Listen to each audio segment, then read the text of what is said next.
bahwa isi daripada kitab Wahyu adalah membicarakan tentang kedatangan Tuhan yang kedua kali. Itu tidak salah, tapi kurang tepat. Intinya adalah ini, Wahyu 9:18. Sepertiga penduduk dunia akan mati oleh api, bisa ditafsirkan peperangan. Oleh belerang bisa ditafsirkan bencana alam. Oleh uap bisa ditafsirkan polusi. Jadi sepertiga penduduk dunia akan mati menjelang kedatangan Tuhan yang kedua kali. Berarti yang masih hidup ada berapa? 2/3. Kalau penduduk dunia sekarang ada 6,6 miliar, berarti ada 4,4 miliar yang harus dijangkau oleh kasih dan Injil Kristus. Apakah kita orang Kristen masih bisa ungkap-ungkap kaki di gereja? Hello. Itulah waktu saya mau mati, istri saya tanya saya, ayatnya mana? Remind me, there are still 4.4 billion people need the gospel of Jesus Christ. Kalau Anda percaya Yesus sudah dekat sekali datangnya, kita tidak boleh tidak untuk terlibat di dalam misi dunia. Graceful harus memikirkan terlibat di dalam misi dunia. Kerja kami lebih mudah sedikit dari Graceful. Nanti Oktober, November awal ulang tahun yang keempat. Kalau Graceful sudah rayakan yang keempat ya? Sudah ya? Oktober nanti. Oktober tahun ini. Oktober. Jadi berarti Graceful lebih tua 1 bulan daripada Agape di Los Angeles. Ya.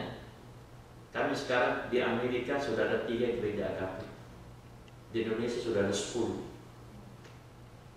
Bandung, Bekasi, Padang, Nias, Jakarta ada beberapa yang akan buka di Makassar, kemudian akan buka di Pekanbaru juga. Ya. Dan kami mendukung seorang misioneri di Turki, misioneri Indonesia. Ya. Itu Tuhan berikan 4,4 billion people. Tahun yang lalu saya sempat ke Shanghai. Saya mengajar di satu apartemen kepada lebih 30 orang kepala pemimpin pendeta house churches di China. Ya, selama 2 hari saya mengajar, dan ternyata belakangan baru saya tahu yang mengundang saya ke sana adalah kepala dari 20.000 house churches in China. Nah, Anda bayangkan, kalau saya sampai bisa mengajar itu 20.000 pemimpin gereja rumah di China, 20.000 itu bisa menjangkau berapa banyak orang di Tiongkok. Makanya belum mau mati saudara. Kalau memang Tuhan sudah panggil saya mau, tapi kalau belum mau mati saya doa, Tuhan give me a chance, go to China again. 20,000 house churches leaders are waiting. Di Tiongkok ada 1,6 miliar penduduk. Di India 1,1. Sekarang yang jadi Kristen baru 100 juta. Para orang Islam di Timur Tengah dan sampai di Eropa dan sebagainya 1,4. Di Asia Tenggara saja, di Filipina, Kamboja, Vietnam, Malaysia, Singapura, Brunei dan sebagainya, itu dihitung dengan Indonesia sekitar mungkin 800 juta. Terus kita tidak bisa lagi di gereja hanya dengan khotbah saja. Mulai pikirkan bagaimana bisa mengutus, bisa mendukung misioneri mengadakan church planting. Saudara di sini masuk restoran satu keluarga, at least satu kali makan $60, right? Itu sudah 600.000 di Indonesia. Sudah bisa gaji satu pendeta di pedalaman. Why not? $60 satu kali makan, skip, kirim ke Indonesia. Dan kami melakukan sampai mengaku bisa mendirikan 10 gereja di Indonesia. Jumlah dikerahkan. Itu ayat yang kedua. Ayat ketiga, Yosua 1:3. Yosua 1:3. Dibacakan.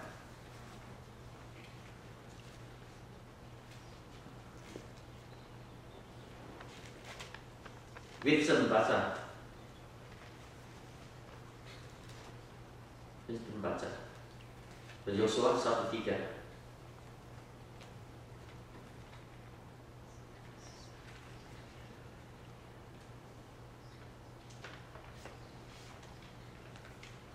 setiap tempat yang akan diinjak oleh telapak kakimu, kuberikan kepada kamu, seperti yang telah kujanjikan kepada Musa. Nah, kalau janji ini diberikan kepada Anda, kira-kira Anda mau injak berapa banyak tempat? Waktu saya mau mati, istri saya tanya sama saya, mau baca ayat mana? Ini ayat saya dapat tahun yang lalu. Jadi ini 3 ayat luar biasa berbicara. Setiap tempat yang engkau injak, aku akan berikan kepada.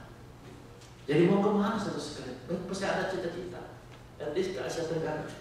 Saya ingin ke Nepal, ke India, ke Kamboja, ke Malaysia, ke Filipina. Luar biasa. Saya katakan setiap tempat yang akan injak. Saya sudah diundang ke Brunei, tapi ke Sarawak masih belum bisa pergi. Ya, karena tidak ada yang menghentikan saya. Saya ada satu kerinduan mau pergi, tapi belum waktunya pergi. Nah, doa.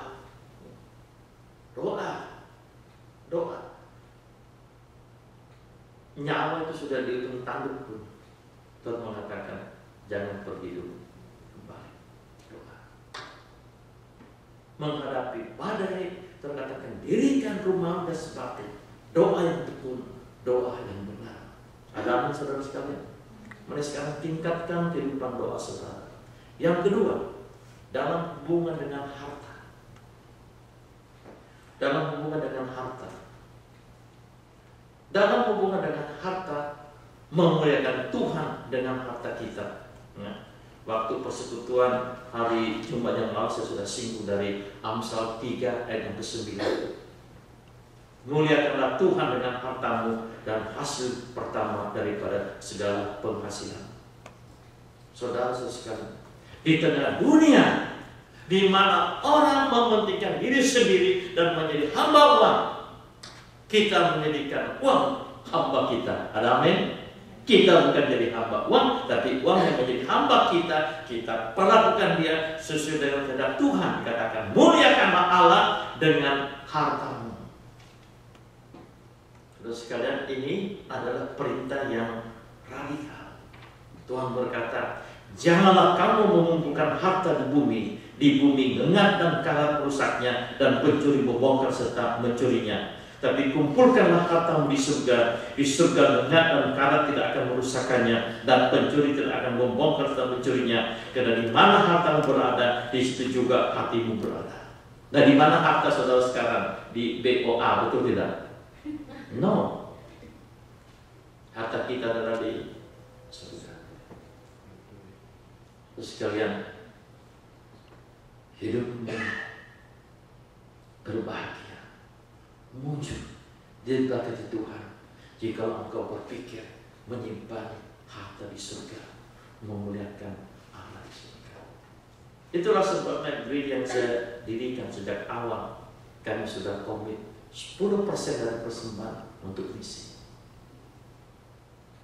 Sekarang tabungan kami untuk misi lumayan banyak. Bendahara saya mengatakan, Pak, misi banyak sih, tapi untuk rutin pas-pasan. Saya bilang enggak apa-apa, pas-pasan itu bagus sekali. Saudara tahu artinya pas-pasan? No. Pas mau beli mobil ada uang beli mobil. Pas mau beli motor ada uang beli motor. Pas mau beli buku ada uang untuk beli buku. Itu hidup pas-pasan. Itu orang Kristen. Yang rutin punya itu oke. Tapi misi harus kita mau utamakan. C.T. Studd, seorang misioneri dari Inggris, dia termasuk pemain kriket daripada Cambridge University. Dan ada 7 mahasiswa Cambridge yang menjadi misioneri di China bekerja sama dengan OMF, Oriental Mission Fellowship, yang didirikan oleh Hudson Taylor. Mereka disebut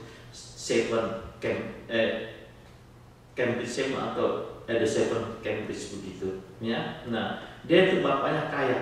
Ya, bapaknya meninggalkan dia warisan puluhan ribu pound sterling pada waktu itu. Ya. Tentu sekarang besar sekali. Kira-kira ada 30.000 pound sterling. Ketika dia diberikan 30.000 pound sterling, dia berikan 25.000 pound sterling untuk pekerjaan misi, termasuk salah satu kepada panti asuhannya George Muller yang terkenal itu. Jadi dia tinggal kira-kira 3.400. Kemudian dia akan menikah. Dia jadi misioner, dia akan menikah, cari calon istri seorang misioner di China juga yang bernama Priscilla Stewart. Lalu dia memberikan mas kawin kepada si Priscilla ini 3.400 pound sterling. Lalu si Priscilla berkata begini, Charlie, dipanggil Charlie, apa yang diberitakan Tuhan kepada anak muda yang kaya itu? Jawabnya, jual semuanya. Kalau begitu, kita akan memulai pernikahan